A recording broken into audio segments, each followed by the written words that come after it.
Hi! In front of me is Honor 9A, and today I would like to show you how you can add event to calendar on this smartphone. First of all, you need to access calendar by clicking on it. After that, pick a date by tapping on the chosen one and click on this plus icon at the bottom right corner to create your event. Then customize it however you wish to. For example, add a title. Then you can also set up starting hour, ending one, or turn off this feature completely by tapping on this return next all day. Then choose location.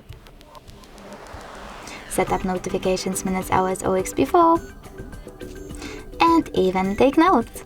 When you're ready, choose this icon at the top right corner, the check mark, and as you can see, my event was successfully added. If you wish to edit it, click on it, then tap on this pen icon in the middle, make your changes, and remember to save them by clicking at the top right corner.